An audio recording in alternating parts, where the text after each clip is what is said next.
All right, being 5:15, I'd like to call the May 1st Board of Public Works meeting to order. Stand for the pledge of allegiance. Pledge Allegiance to the flag of the United States of America and to the republic for which it stands, one nation, under God, indivisible, with liberty and justice for all.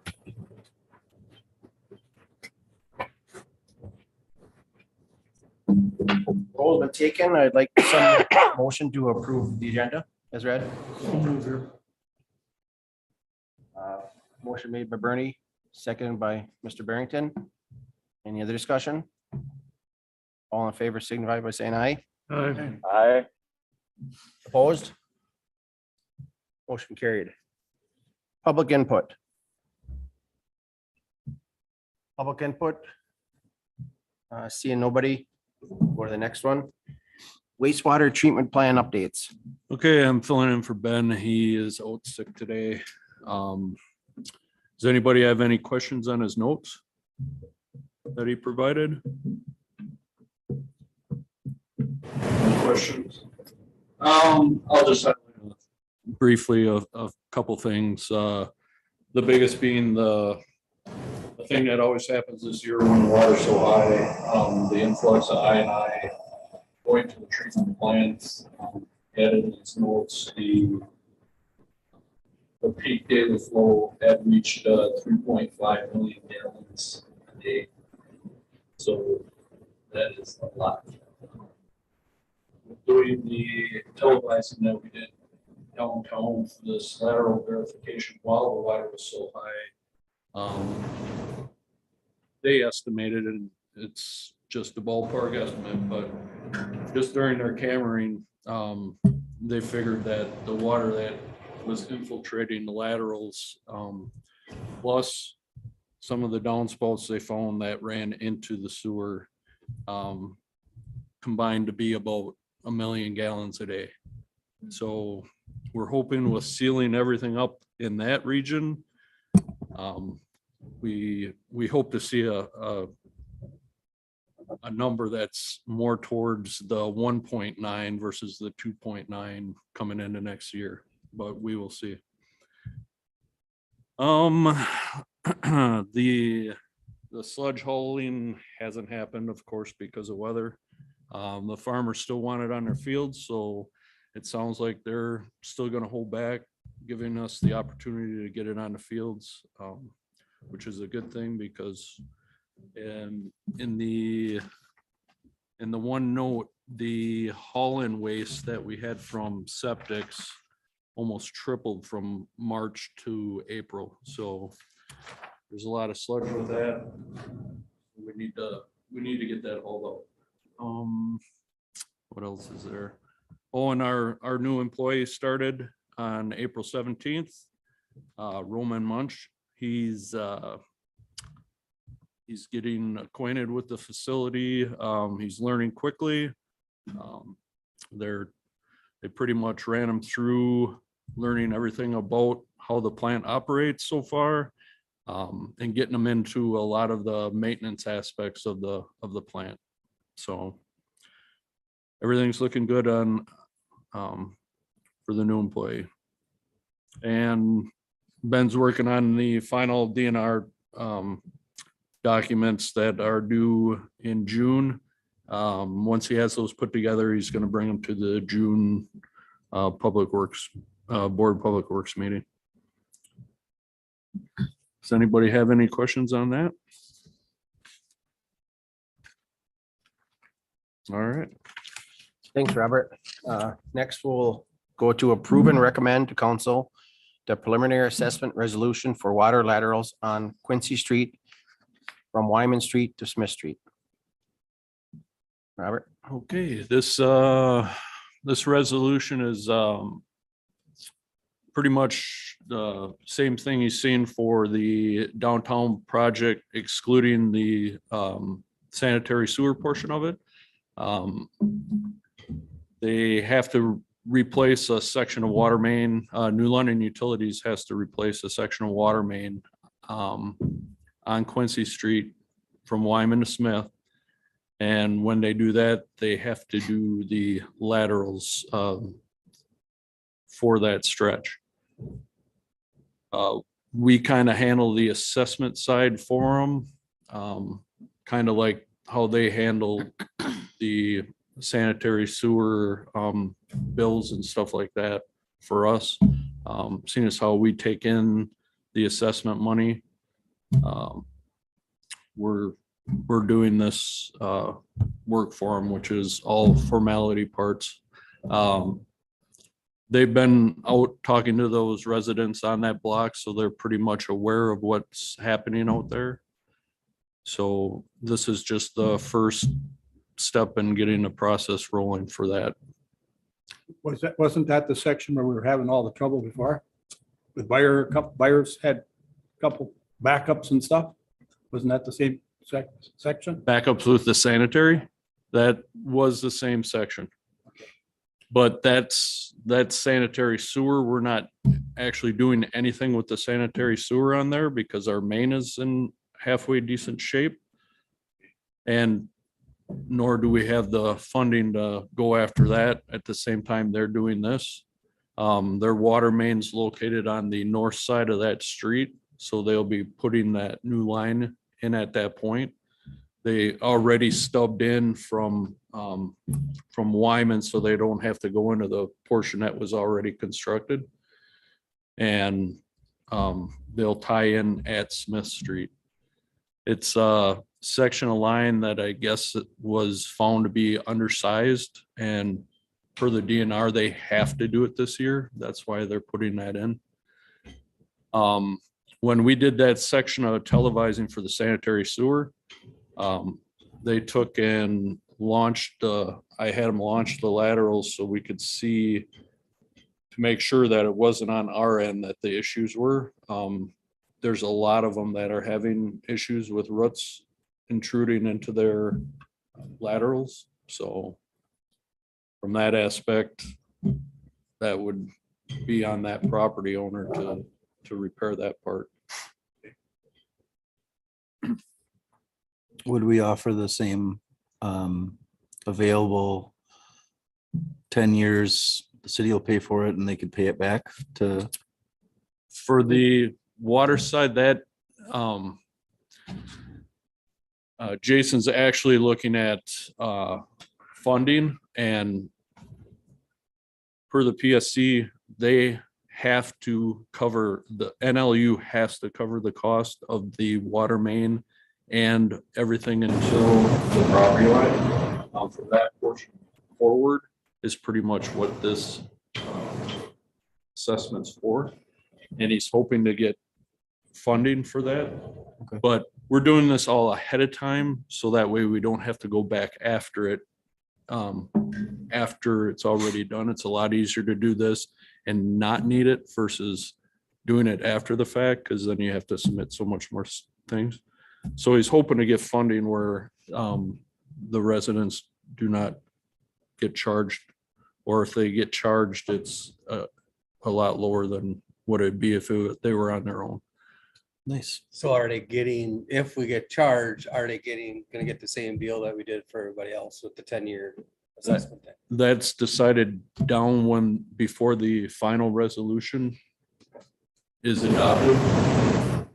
At that point, you make the determination if you're willing to do that. But I would think that the New Run Utilities or Utility Commission would have some input on that, because the utility part is funding this. So is the utility gonna go along with getting that money back over 10 years? Oh, it's two different. It's not the city and one. It's We're not utility. financing. Correct. It's not- Okay, Yeah. that's why it's different than sanitary. We're able to do it, but utility. No, they could do it, Well, no, yeah, they Yeah. can. but that's up to them if they want to do it, you know. I missed that line in there. Which one was which?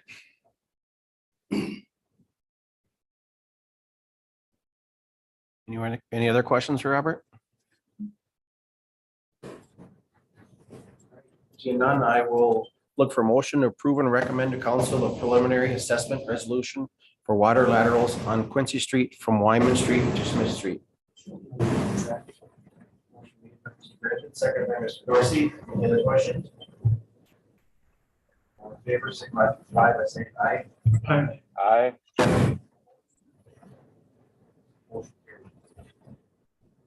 Next is approve and recommend to council the ordinance for new stop sign locations.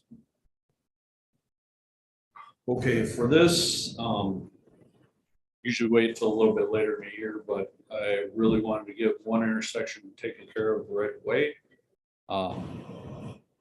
The rest of them are kind of going with what New London has tried in the past, try to take care of uncontrolled intersections in certain sections of the city. This is pretty much in addition to that. They want to, we're trying to move a little more to the west, take care of some of those intersections, and at the same time address the McKinley Street, West Wapaka that I've received quite a few calls on ever since the construction happened out here. The traffic goes a little more freely, so to speak. So the callers and myself see a need for a control at McKinley Street where it crosses West Wapaka. Check out the speed bumps. Yeah. Yep, pretty much. And having that little bit of a bend to the road there, I noticed going northbound on McKinley, the visibility is a little less from traffic coming from the west. So, and some of the residents that live in that area have noticed some near misses. So with that being uncontrolled, I really want to go after that right away. That's why I figured I'd bring this all together with other controlled intersection or uncontrolled intersections we're trying to control at this time. And clarifying that the stop signs would be stopping traffic on West Wapaka, On McKinley, on McKinley. West Wapaka, Interesting, okay. because they're already controlled if they were coming from West Wapaka across Shawano, turning on. They have control at Lima Street. So giving them a little more run before they have to stop.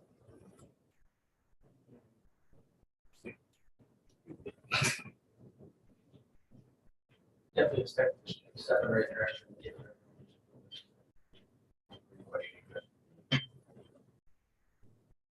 One of them on your list is already controlled.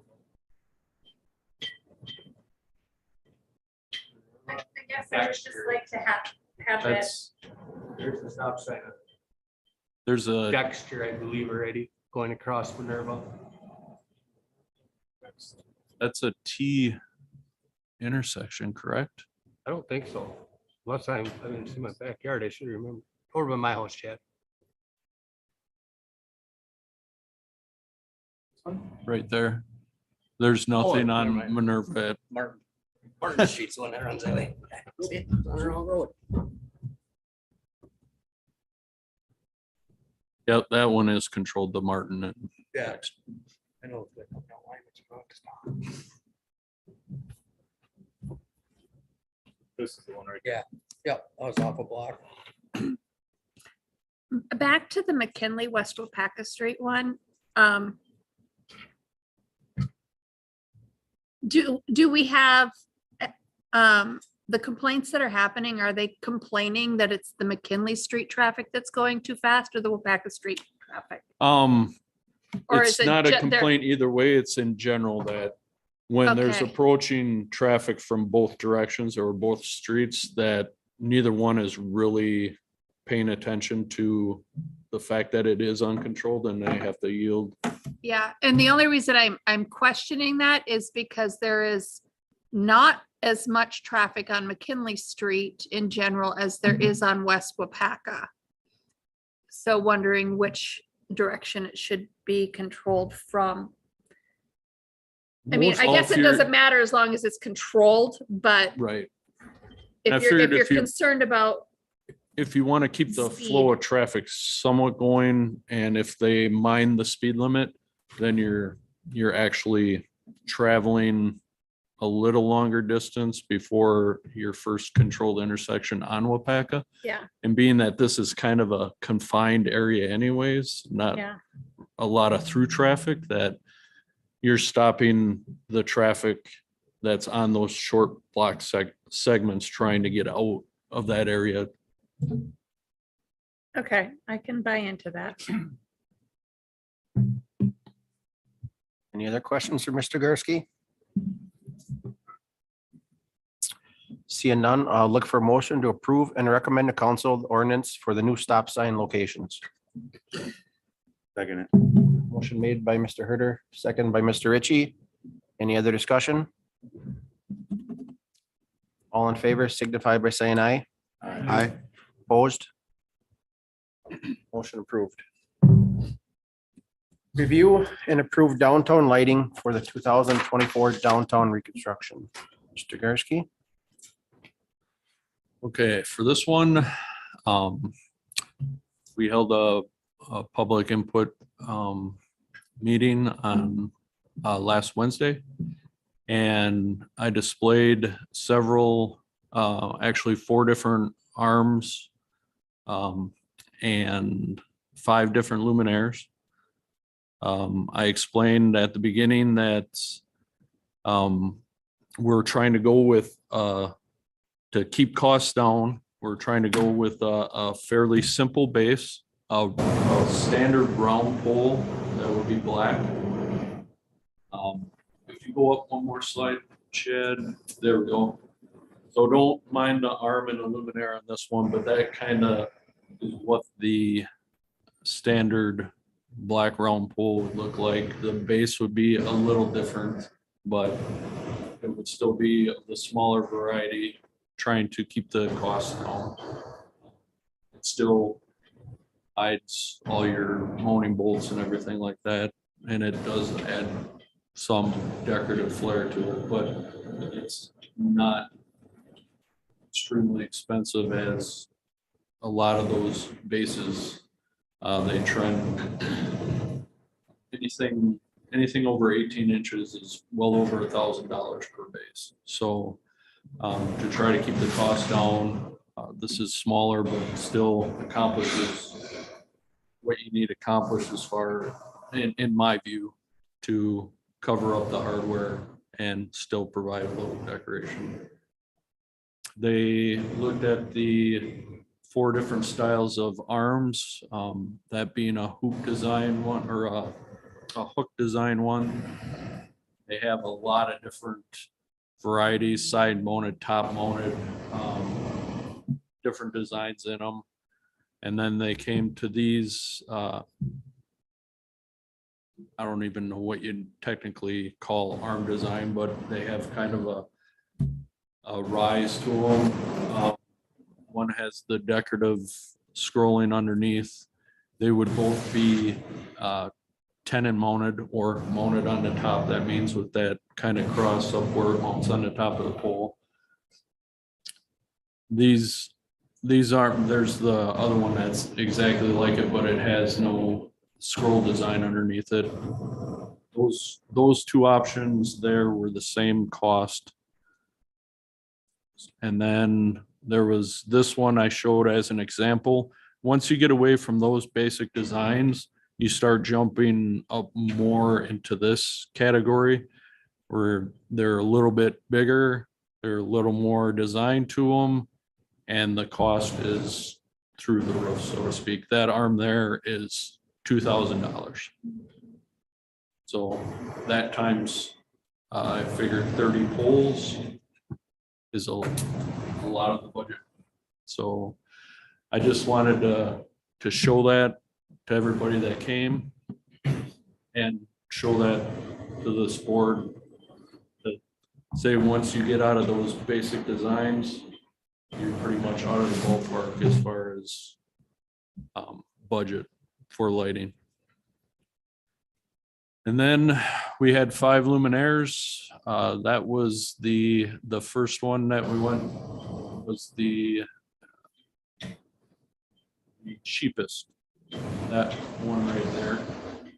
Everything off of that has different varieties. Adds a little more cost to it. And these next three examples, this one, that one,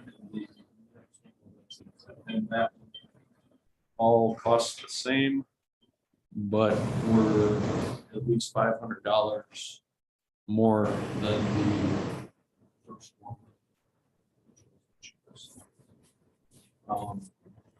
After going over those 5 examples, everyone at the meeting kind of picked this model. They actually liked the design over the other ones, not the fact that it was the cheapest. They liked it. So from these options, the small base, the standard black round pole, the arm with the scroll, and that light fixture there, or there, was what the majority liked from that photo. If you went with this style, what I just talked about, based off of what an average standard light pole for that area, based off of 30 fixtures, the additional cost to go with that option would be $26,000, roughly $26,500.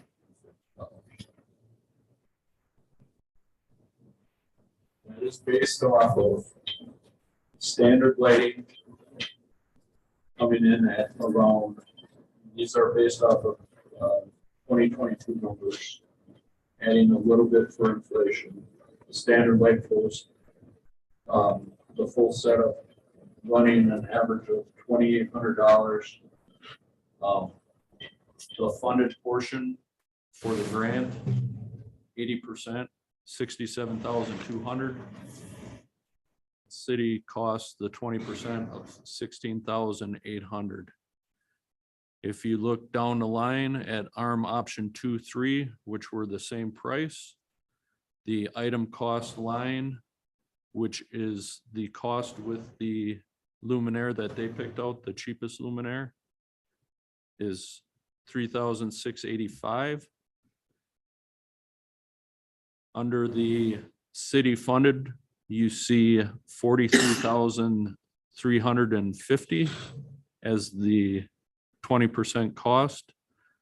The difference that I talked about, the $26,550, would be the difference from the already incurred standard cost that we would incur of $16,800 subtracted off of the $43,350. Figuring that anytime you get into decorative lighting, the state or federal funding portion of that is only going to cover, and I don't know exactly what they'll cover, if they'll cover a little bit more, but they said to expect them to cover what the cost of standard lighting would be at their 80%.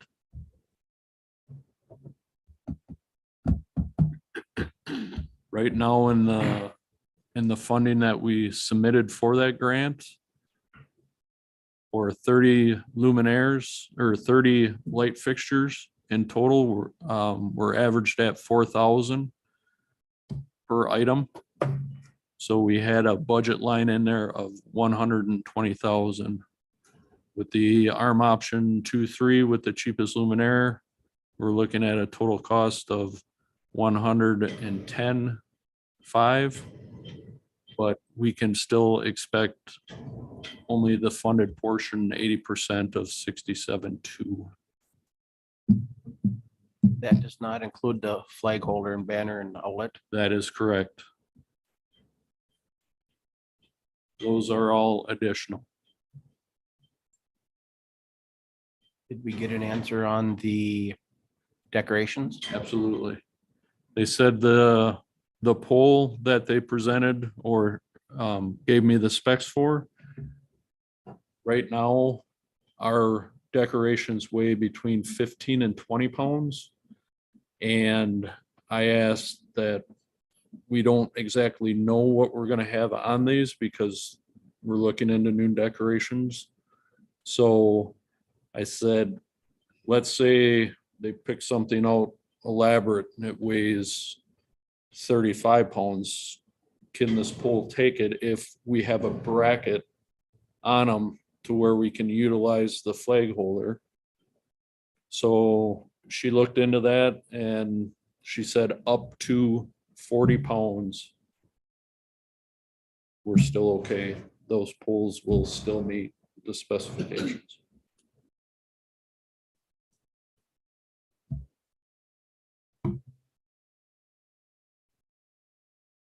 Does anyone have any questions about what I went over or the options?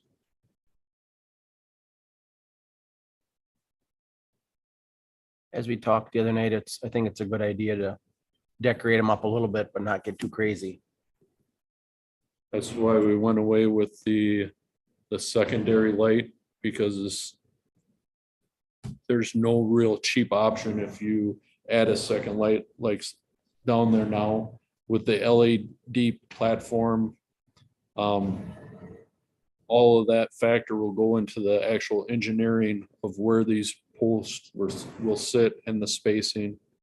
I factored in 30, not only going off the line that was on the potential cost or what was submitted to the grant, but simply for the fact that we already have 30 on that stretch, including the intersections.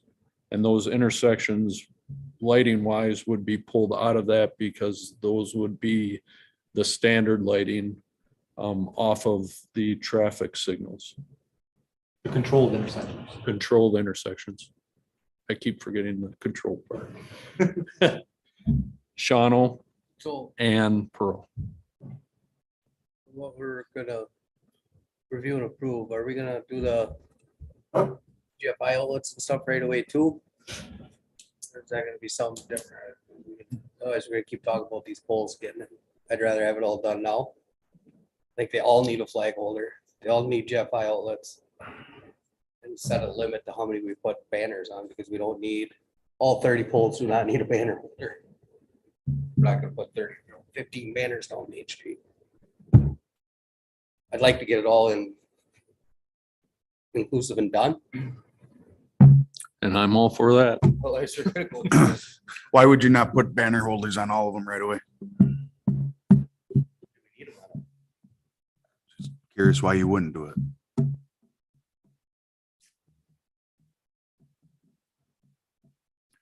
I think having the banner arm there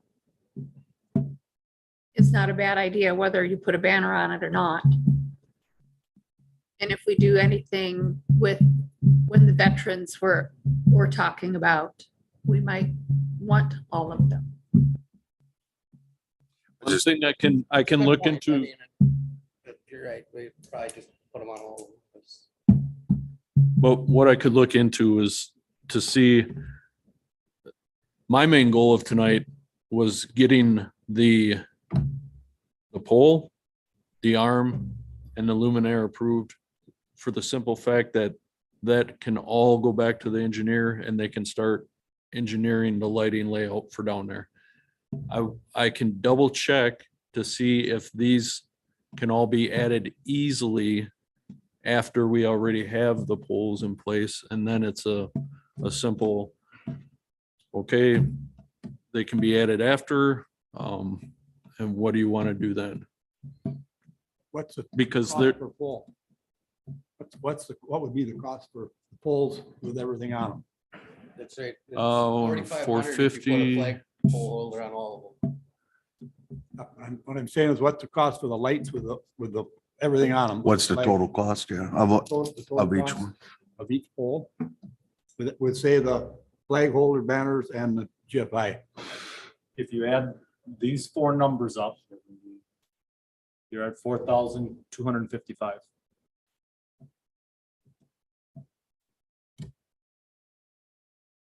That's the right number, right? 4,000, yes.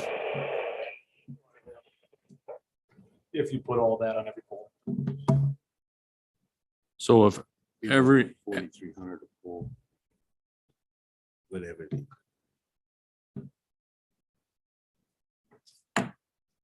It's $570 a pole for the extras. Times 30. What are the poles. GFI outlets used for? What is, To plug stuff in. well, yeah, obviously, but I mean, what do you plug plug in? in the Decorations and decorations, stuff like for Christmas and Okay, I don't know if they, where they are now, if they utilize any of them for any of the fests or anything that go on down there. No, they're all They up don't? top for the Okay. decorations. so they're not accessible to the public. No. Nobody's gonna be charging their cell phone on it or something. Okay, Unless they climb with a pole. right. And at that, I can also, I know, NLU puts them on a lot cheaper. And if it's not a specific one that has to go on that specific pole, I can also look into that, going through them to do that type of work. For maybe less cost.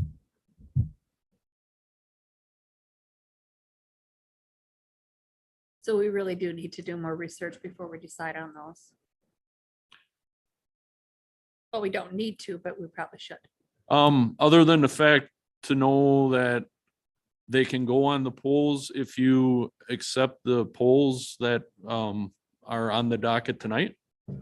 Other than the fact of whether they need to be specific and actual have mounting holes to them, or if they're mounted more with banding. That's the only thing that would change the factor. Other than it coming back at a later time and saying, yes, we want everything on every one, and we want it from the factory, then that's real That's the simple. way it should be. Would think so too. Get it done, get it complete. Because if you're not gonna do I've- that, you might as well keep the lights you got. I have no argument either way. Absolutely. I'm just, Really. If you're gonna spend the money, you might as well get it done right the first time, instead of going back and doing it over. I totally agree. That's why I think Mark is correct. We need banner arms on all of them too. You limit yourself to. Correct. If you do it, you're gonna do it right. Any other questions for Mr. Garski? So in my motion, should I include the banner, GFIs, and flag poles, or just, or word it as a complete pole setup? Complete pole setup like that. The biggest thing is we need to give the engineers direction of what poles and lights, because they are actively designing. And we're waiting on this. So tonight is like, give them the marching orders and continue with this design. Other questions? I will look for an approval of the downtown lighting for the 2024 downtown reconstruction to complete pole setup. I'll make that motion. Second. Motion made by Mr. Ritchie, seconded by Mr. Herder. Any other discussion? All in favor signify by saying aye. Aye. Opposed? Motion carried. One thing off your plate, Robert. Next is the review and approve parking line markings for 2024 downtown reconstruction. Okay, for this one, this was part of our discussion last Wednesday as well. I offered up 5 different varieties. All of them are pretty much based off of standard striping that they use. We went over all of the designs, and the one that was the most popular and everybody liked was the one at the bottom with the 8-foot space in between the 20-foot stalls. So with that design, you are not losing any parking spaces over the same amount of span as if you were to use the 24-foot standard parking stalls back to back all the way down. The reason why I would recommend the one with the 8-foot spacing, and I'm not gonna sit and argue that people don't follow the parking lines and it doesn't always work that way, because people will park where they want to park. But based off of that design, it has a tendency, if people park within that area, it gives them plenty of room for their vehicle and it brings them together more. So those openings give people an opportunity to get backed in properly, or a chance to pull in. If they have a smaller vehicle, it gives them the room to pull in. It still gives you that extra room if you have an extra long vehicle. Crew cab pickup with an 8-foot box, you're gonna extend a little bit out of there, but it still gives you that extra room to the next stall to get in there. It also provides openings for people to get out of their vehicle and get into an opening easier than if you're parked so tight at the bumpers in the middle. Safely gets you on the sidewalk. Correct. Walking through 15 cars first. Or scratching up somebody's car as you're trying to. Are we gonna have trees like that? Because then if you did that, you're not pushing your car door open in front of trees. I mean, it makes sense if we're having, I know we approved some kind of vegetation down there. So I mean, I guess it would make sense if you're doing that in front of, Line them like up that. over that opening. right. Yep. So, I think it's the best way to do it. You're not losing any parking. It's a lot more convenient to get in and out.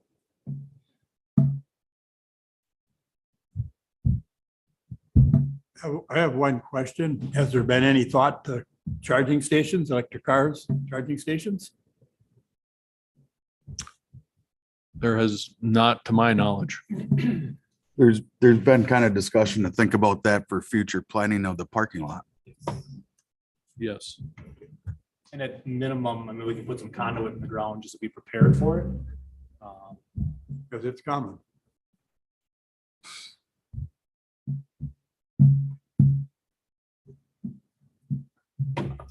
I did share with the public group that last week I found myself parked in on Main Street in my larger postal vehicle. I pulled in, I was, as centered as I possibly could be. And then when I finished my relay, 2 different vehicles were there and I had to wiggle out. And I wasn't sure I was going to make it. If I didn't have a backup camera on there, I probably wouldn't have even attempted it. So this does help to prevent stuff like that happening.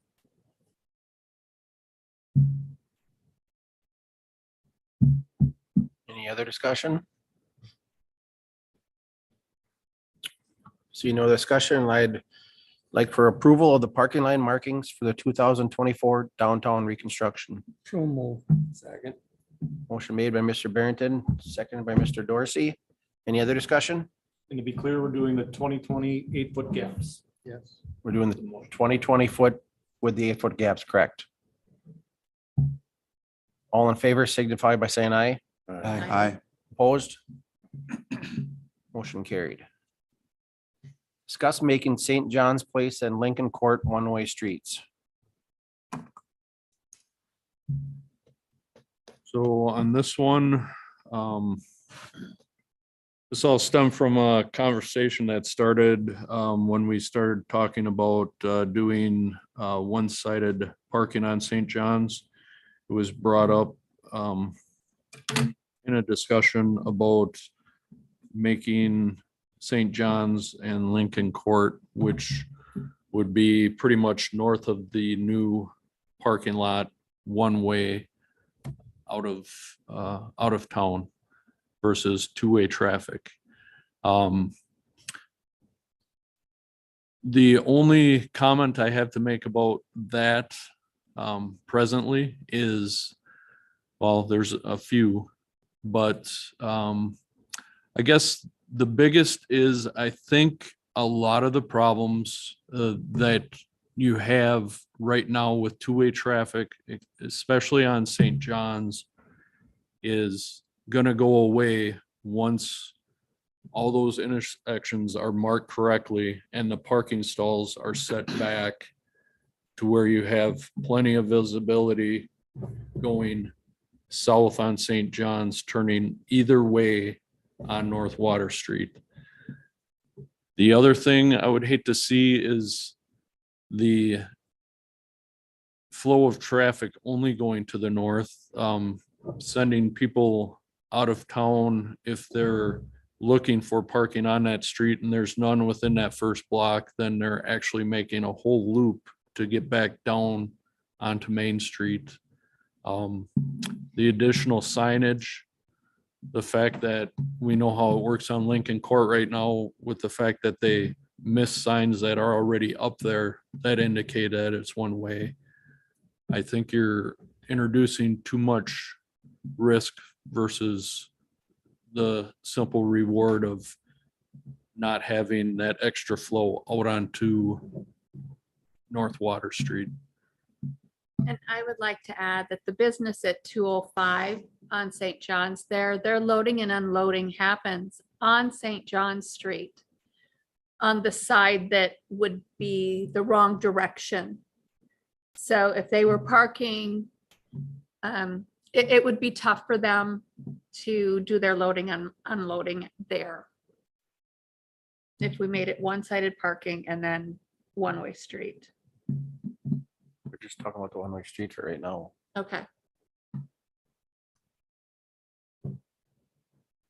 They have, I don't know how many vendors in that business. 20, 30, something like that. They've got a lot. They've got a lot of vendors in that business. If you made it one-way street, there'd be parking on both sides of the street anyway. Well, So we had talked about eliminating parking on that side Well, as it's- well. So, If it was two-way traffic. okay. it's actually two different.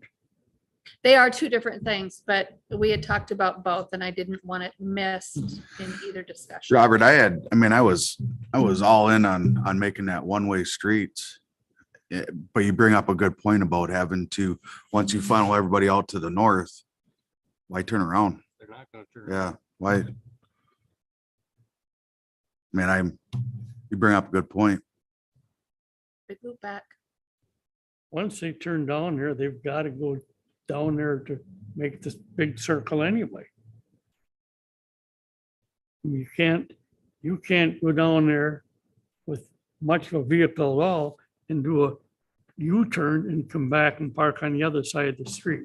But what they're saying though is they can come back and loop back on the street next to it. And if you close them two off, now they're having to go completely around. All this, I guess I must have missed. That's been a two-way street for as long as I've lived in London. What change are we doing that would even justify making it a one-way street? We're talking about a bump out coming out of that parking lot so that we can, see better from them buildings, and I understand that.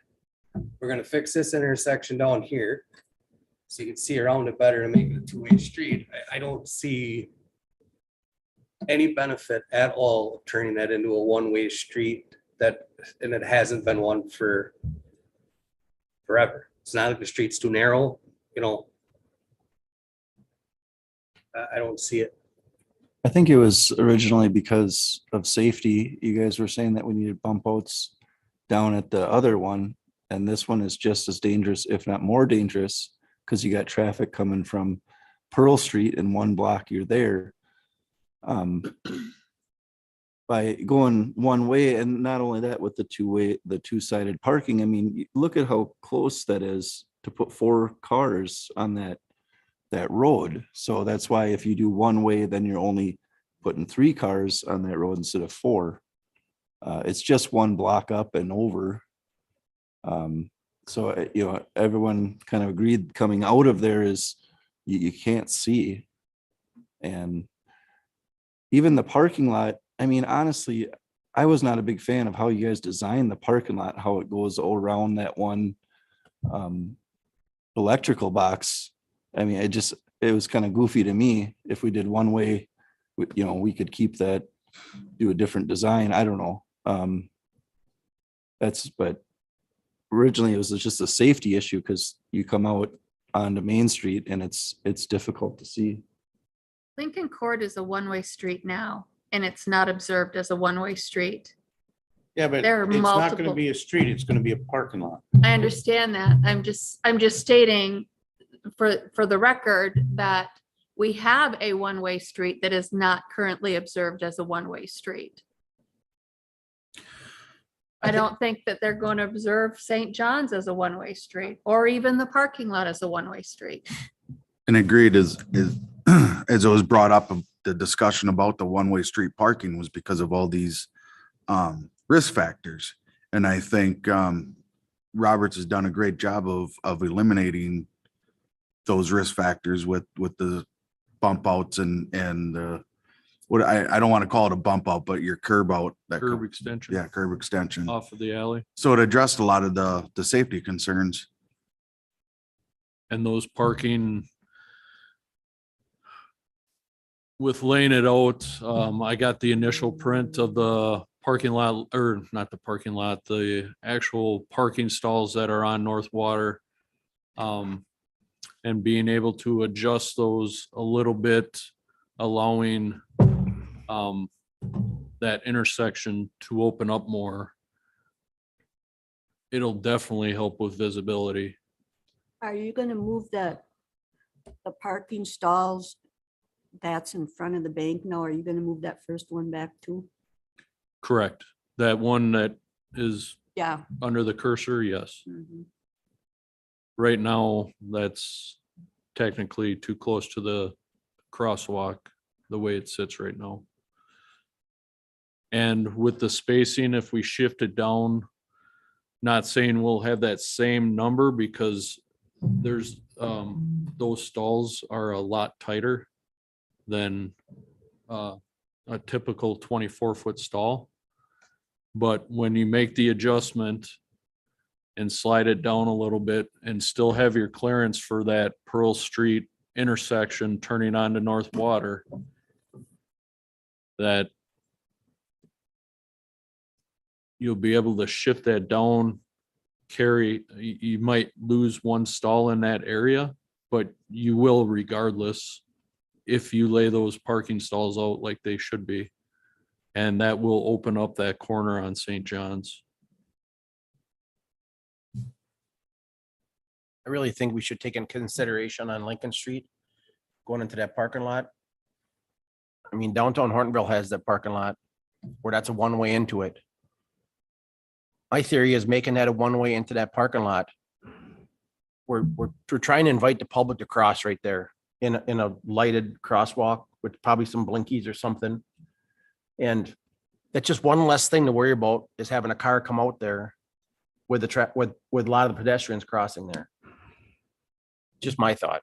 And I understand your point there, but after it's constructed and you see how much additional space we have in between the backside of those stalls, the fact that that part is going to be carried out after the 24 construction, and you'll have that total visibility because you'll be sitting at the edge of what is already the parked vehicles.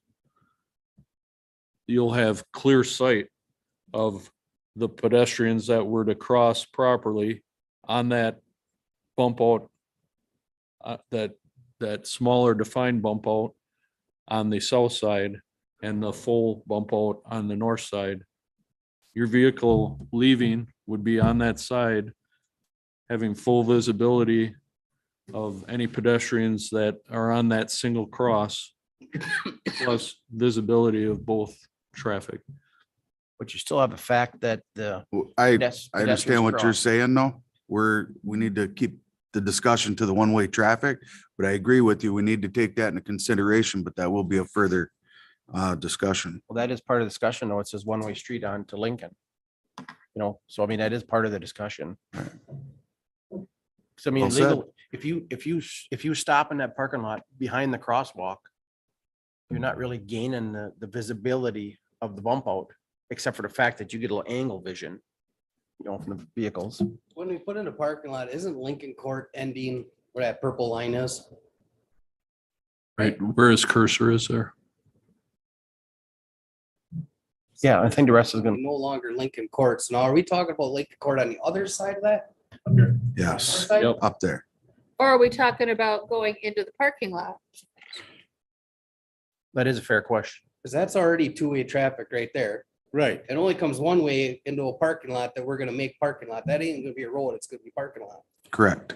So which part of Lincoln Court are we discussing? The north half of it For the south half. or the south half right now, off of that purple South line? half, Well- but it's gonna be, yeah. If this all has to do with future, it has to be just the north part of it because the other part will be a parking lot. Right, so we're talking, everybody else is looking down here, come on to Main Street, which is not even close to what we need to be discussing, everything on the north side of that purple line. Which is I don't not- think there's Right. really any discussion there on whether that stays two-way or not, because it's been two-way for, Well. And you're the away from discussion traffic. About the parking lot, and making that one way is it would have to be one way inflow if you're Into the making, but parking it's, if you're making Lincoln Court one way, because otherwise there would be Right, no yep, way to yep. get into that so parking we're- lot, so we're not discussing the parking lot part now, we're discussing the north The- side, correct? the traffic travel, yes, and the north side of Lincoln Court. I really think you're twisting the words here. Mhm. That north part is two-way. We'll keep that two-way. What we are discussing is that going into the parking lot, one way. That's not on the agenda because that Lincoln Court is not gonna be there, it's gonna be parking stalls. I guess it was just, That's how what I I'm trying to understood say. it I too. mean, I don't care which way we Yeah. decide the parking lot goes, but that's not part of this right now. Correct. we're talking about about this when we're entering north side? onto North Water Street from those two But streets. there will be no Lincoln Court exiting onto North Water. To have Street. that discussion. Lot. Does this decision have to be made tonight for any reason whatsoever? Can it be tabled until we see better what's happening downtown? All we're doing is It's discussing. all discussion. It's all Just discussion discussion, anyway, so there's yes. no Yeah. motion's gonna be made anyway. Correct. And I agree with you, Tim. That should be worded as two separate issues before we approve something, you know, so that we know that we're talking about the back half. Agreed. Even though Lincoln Street is ending, it still is kind of a street in our mind at this point. So I get to agree with Tim. Is there any way we could just maybe throw it by the engineers to see what a parking lot would look like as one-way entry off the street? You know what I mean? Just have options. So you're in favor of the one-way entry? I am. I think turning both St. John's and the parking lot into one-way from North Water Street would be safer. And I do agree that we need more, when we talk about St. John's Place, we need more information on parking lot structures and how that's gonna flow in the same conversation. I think we can go ahead with a good discussion on the, did I say that right? St. John's Place? Oh, you meant Lincoln Court. That's what I meant, yeah. I don't think the design would necessarily change if you just make this one way compared to two way. You could just sign it, it's one way, Right. you just go north, put arrows on the ground and there you go. The only thing I did see is traveling through Hortonville, that first half was angle parking. So, now correct me if I'm wrong, if we're gonna make St. John's one way, the only way to get into that parking lot then would be come down North Water Street onto Main Street, either turn in to go north on this one, or now because we want to make, well, you can't from there anyway, because that's not our parking lot.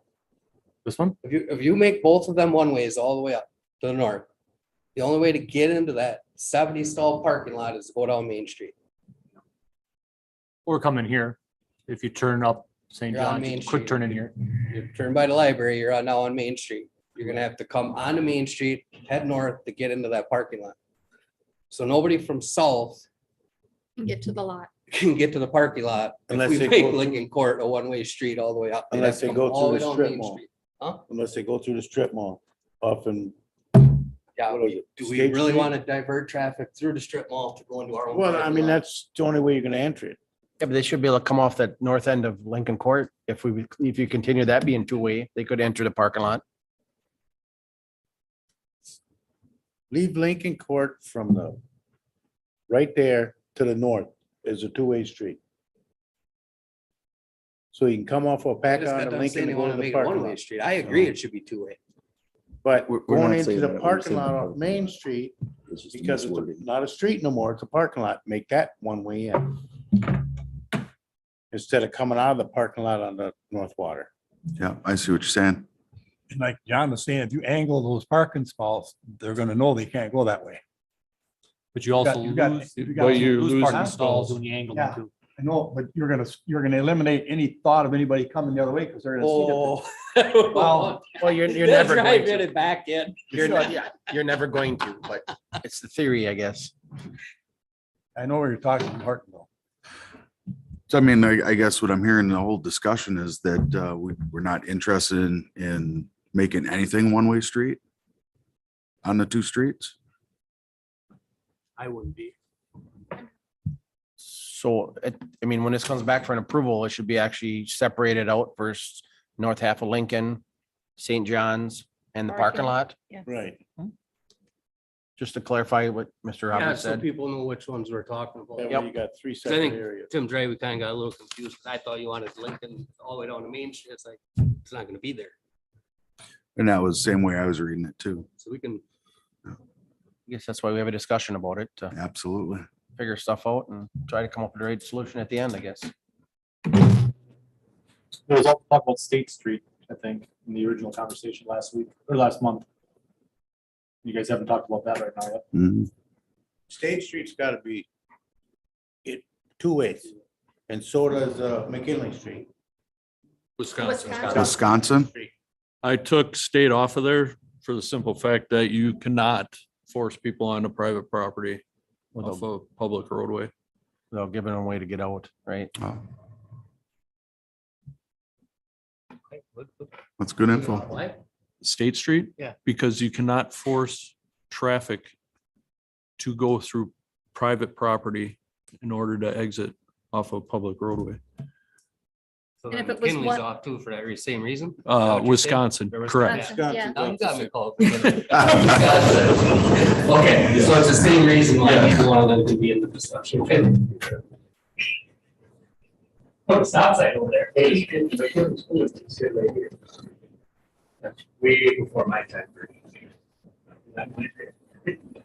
Any other discussion? Good discussion, though. Now we'll move on. Discussion on one-sided parking on St. John's. So I kept this separate for the simple fact of having the discussion on sided parking on St. John's. And that will be passed. If, let's say this remains two-way traffic, then in my opinion, there is ample room with that intersection being striped properly, that the parking stalls at the right setbacks. It will be tight, but no tighter than average street that we had around here at 35-foot face-to-face. 8-foot parking stall gives you 9.5-foot travel lane. That's very similar to the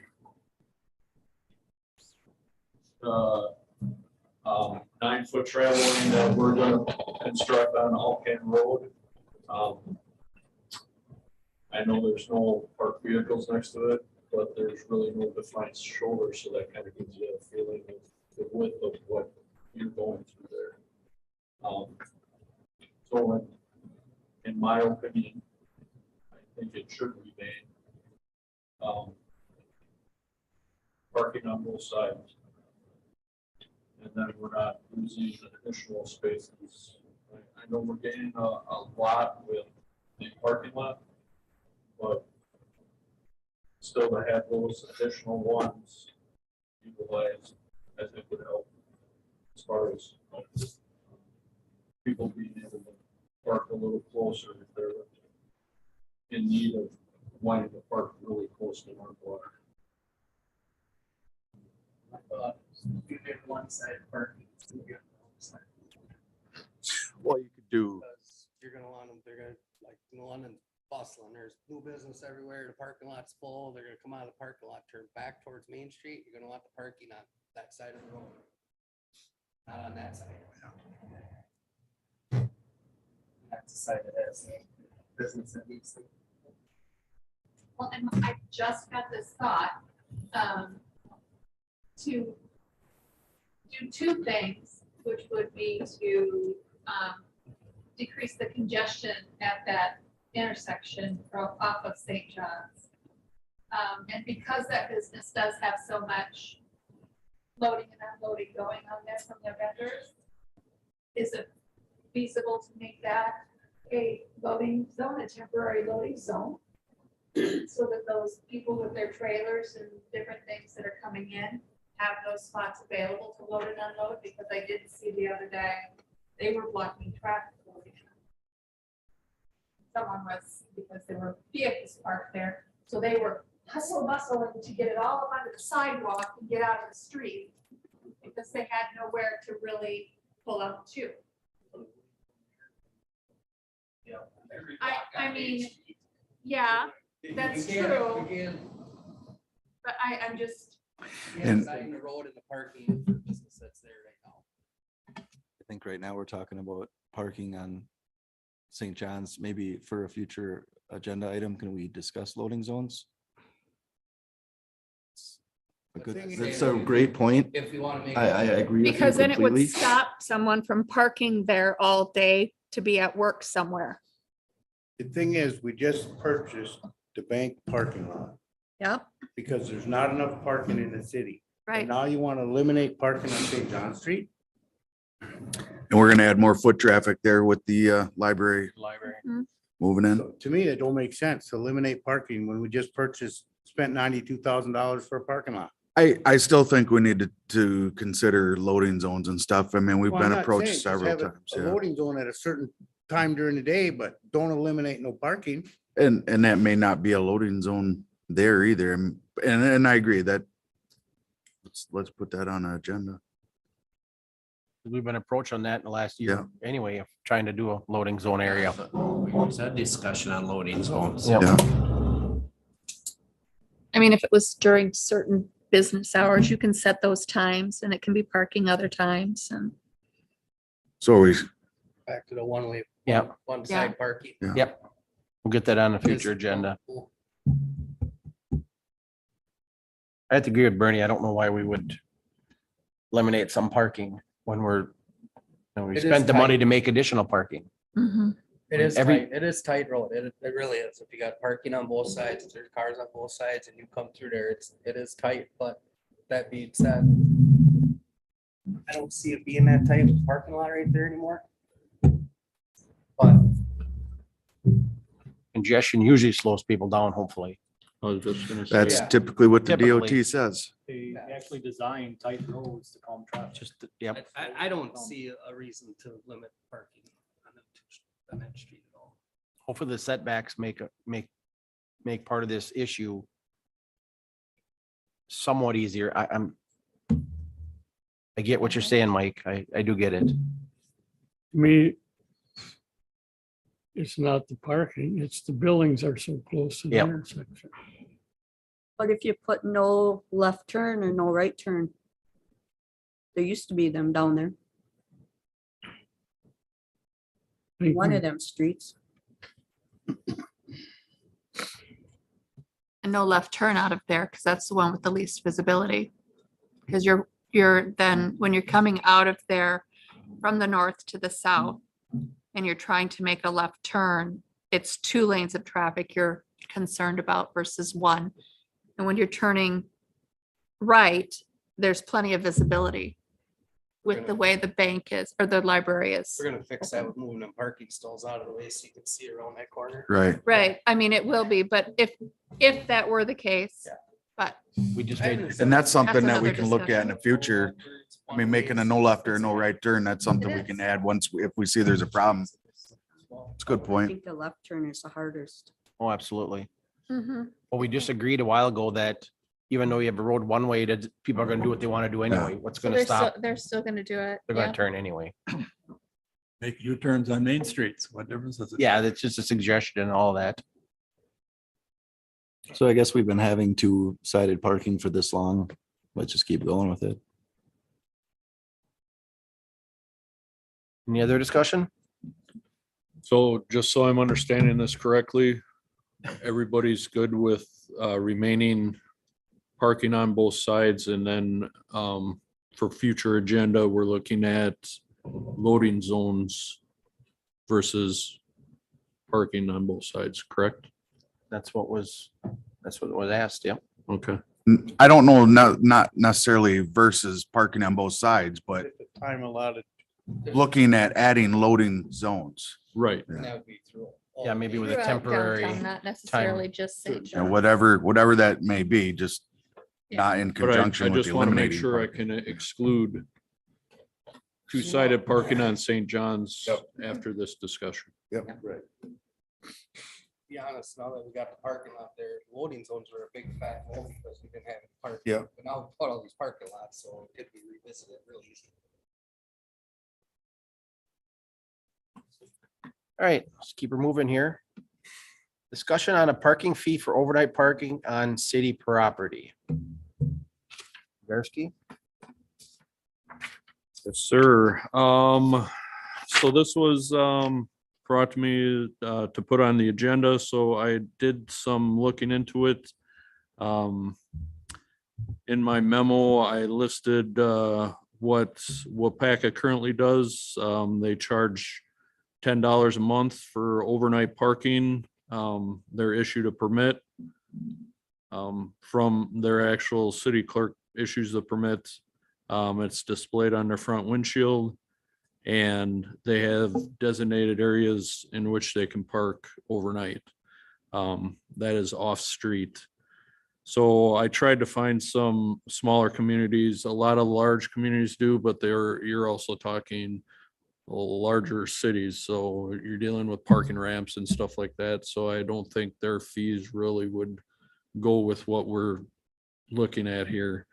So these other ones like Waiwega, 36 a year for off-street parking, Whitefish Bay, $30 a month for off-street parking in designated areas, or on and off. Anigo, there's $30 a month and plus tax. Port Washington, $25 a month off streets. Rylander, $10 a month off street. I got a whole lot to say about this one. I- There is absolutely no way you would enforce this. We're talking about people coming out the one-way streets or whatever. How are you gonna identify which one is a tenant and which one is just somebody went to the bar, got a ride home? If you tack it on the landlords, okay, so some businesses have apartments above their building with no tenants in it. There's some buildings with tenants that have no cars in it. There is public parking all over the city, including behind Cruise Inn, Breeze. That's a public area. They do not pay for public parking. They park in public parking. So if you're gonna charge one, you gotta charge everybody. That's the way you guys been doing it with everything. Like I said, we're going down a downtown revitalization where you're tearing up downtown for 2 straight years. Now you're gonna tack on, more fees to the business owners. Are you trying to kill your downtown? So there's no way to enforce it. This lot that we're buying from First State Bank, they approached us and said, we gave you a building. We set up a TID district. We're paying for the lot with the money from the TID. It's not costing the taxpayers anything. It would have been bad for us, bad PR to say, no, thanks for the building, but get lost. We did this because they approached us. We did not go and ask them for this lot. So we all say we need more downtown parking. And, I don't care if we buy this lot or whatever either. It's fine.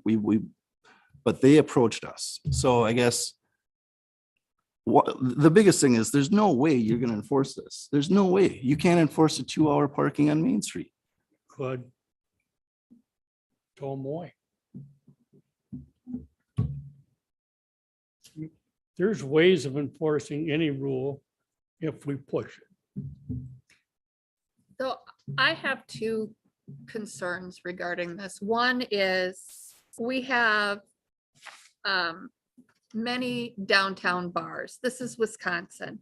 We want our residents and we want those visiting from other communities to be safe. We promote call for a ride. And now if they don't have a sticker and they decided to call somebody for a ride to leave their vehicle parked because it was unsafe for them to get behind the wheel, we're going to fine them or we're going to have them towed away. I guess I have a little bit of a problem with that thought process. We don't want to hurt our downtown businesses by saying, your customers are going to get towed away if they park over here overnight. So, the other concern that I have is, don't we already have no overnight parking on the streets during the winter? So now we're going to issue stickers. Are those people going to get to park on the streets with the no overnight parking? It's off-street parking.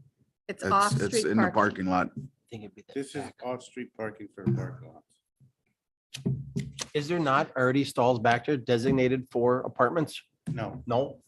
Okay. Well, the apartments have their own. There is some parking. designated for 24-hour parking is what it is. Okay, yep. It's not designated for Strictly just tenants, that, okay. Okay, because the discussion question was for on city property. It didn't say anything Oh. about On city property being parking lots.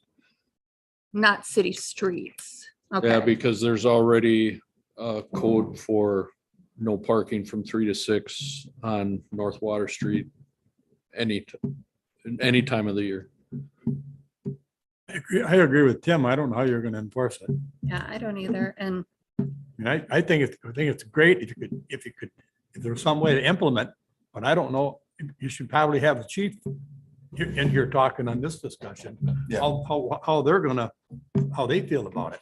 I mean, that's because they're the ones that are going to be enforcing it, not us. That's why I figured before I went to that next step, seeing as how it was brought to me to bring up at this, I figured I'd see where the conversation goes and if there's more. If you wanted more information, I would definitely go that direction with all the questions that are raised during this discussion, knowing that this isn't going to be implemented in a month or. How about we put some meters back there? You have a 24-hour meter. I would like to ask the chief how he's gonna enforce it. Because I really think and no offense to anyone that has apartments without parking, the city is still paying for that because we could have used that money for something else. So, and same goes behind Cruise Inn and all them apartments up there. I don't know how the city should be footing the bill for private parking. I really don't. There's parking behind Easy Street. That's public parking. There's public parking all over the city. How are you gonna just focus on one part? You gotta do it for everybody. That's why it says parking on city property. They're not talking about just this parking lot. They're Yeah. talking about that. Start someplace.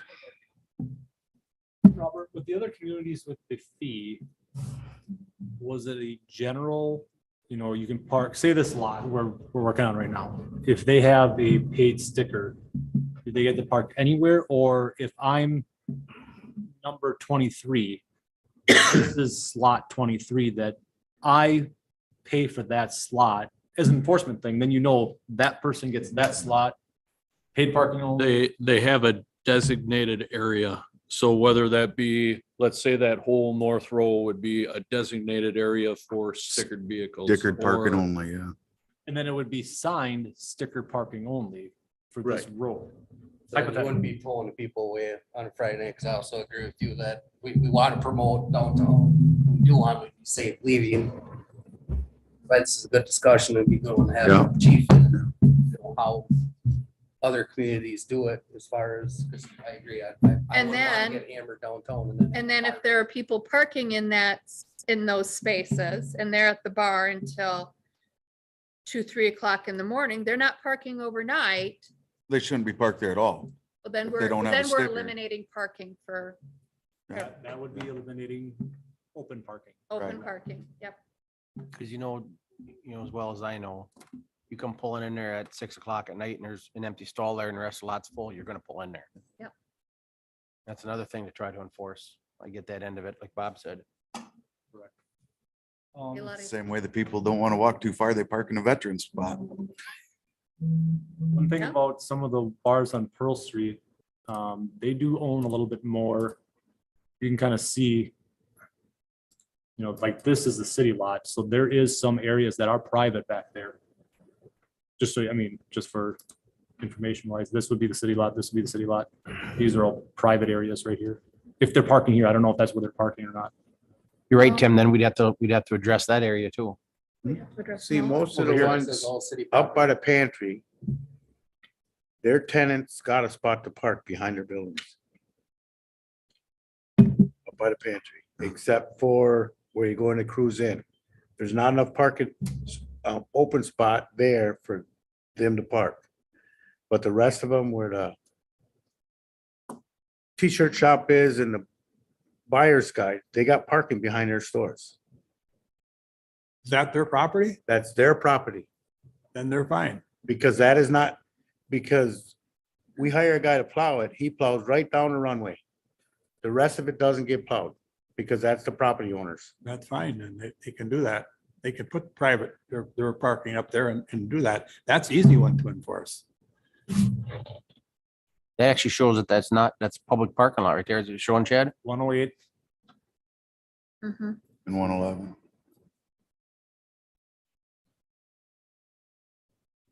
I guess, like I said, how are you gonna identify which is a person that is a tenant or who's just, you know, got a safe ride home that night?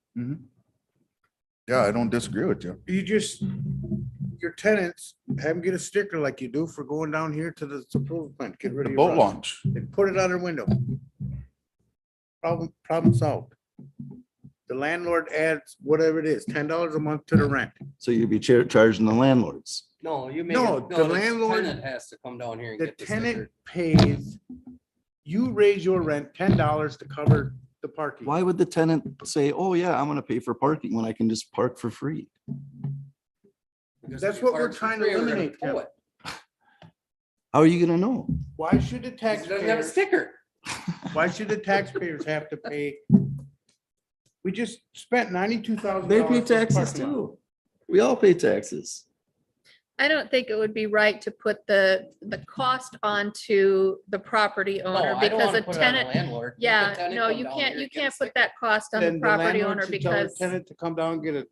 Well, exactly. sticker. that would be different. Yeah, but- the And if they landlord would don't, tell then the they get a tenant. fine. Yeah, Then I they get agree fined with for it. that, but I'm not, no, we're not putting on a landlord to charge more and get the stickers for their tenants. I mean, it becomes some sort of personal responsibility. I mean, the city You rent a maintains place and them. go get your own parking pass. I agree. The money we are spending, correct, is not coming out of the tax dollars, but that money could be spent on other things. No private company should be benefiting from the public funds to putting in that parking lot. So I think there's enough interest to get chief involved to ask him his thoughts and also look into what those other communities, how they handle it. Is it a park any place? What Most of them define Yeah. specific areas. And have that on topic for Yeah, next we'll month. have to get that on topic then. And as long as we don't try to go towards, I mean, it's city-owned parking lots, not on-street parking. Correct? Yeah. Okay. Off-street parking. All I've been hearing is we're understaffed, we don't got people to do anything. Now you wanna have one more thing for them to do is to enforce. And still enforce worth- the boat parking. Exactly, They don't even enforce that exactly. the way it should. So like you said, I agree with you. I don't know how you're gonna get somebody to do it. It's Good idea. definitely worth the discussion. Though. There's people that have brought it up as concerns. Committee members have questions yet, so. Get some more clarification, Robert, and we'll put it on a future agenda. How's that sound? Absolutely. Any more discussion? Let's keep it rolling to director's report. Mr. Gursky. For the sake of time, I'll make this real quick. I have 2 service anniversaries. Ted Christian, facility superintendent, will complete 8 years of service on May 11th. And Jared Garvin's water operator 2 will complete 9 years of service on May 30th. As I talked about, the live lateral verification is done. We're reworking our road plans right now. So it indicates all our laterals that we verified. We have pushed off the business or in property verification to the week of May 8th. We had some scheduling conflicts with 2 of the subcontractors, and some of the high water was giving us issues in a couple areas. So we hope to start that on actually May 9th, I believe, is the first time frame. And spring cleanup is going well. We continue to have the sweeper out when it's not snowing. And we'll have it out throughout the process to try to clean up behind our crews. And that is all I have for the director's I report. have a question for you. That Yes. street sweeper, is that supposed to put water on the roads as it goes through? Because the dirt's just a flying out of it most time. Yeah, it has a water bar in front of the broom that I'm pretty sure that one has the ability to adjust the amount of water that goes down to try to keep the dust down. A lot of times when you're seeing the dirt and debris from the gutter broom not being able to get it to the main broom is the variation you have from your curb or gutter pan and through that first couple feet. You see a lot of variation there. So as it's flicking it and you have a road surface like this with some undulations and then the curb pan, a lot of that time the gutter broom will fling it in, but there's already so much pressure, seeing as how it's a solid 8-foot broom, that if you put too much down pressure on it to try to get that area that it can't really clean well, it wears the whole other portion of the broom out really quick. So with the variations we have in our streets, it's hard to get it spick and span, so to speak, but just like you see downtown, even when we run it, we could run it 5-6 passes.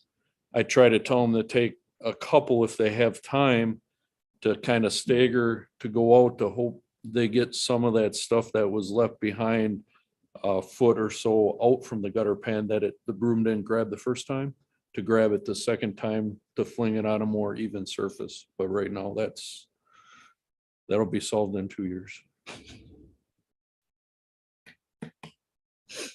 Thanks, Mr. Gursky. Future agenda items.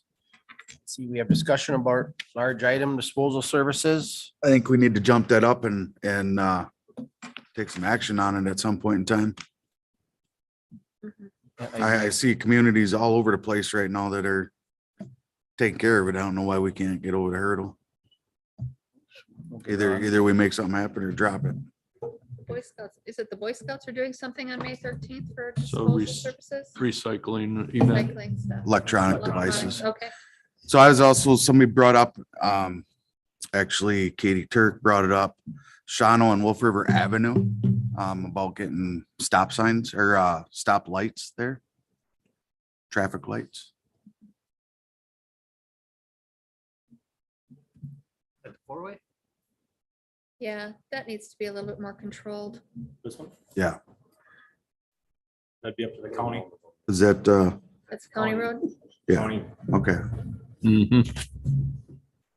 So that'd be a joint venture, huh? We already have the discussion on the one-way streets coming in, maybe separate the three of them.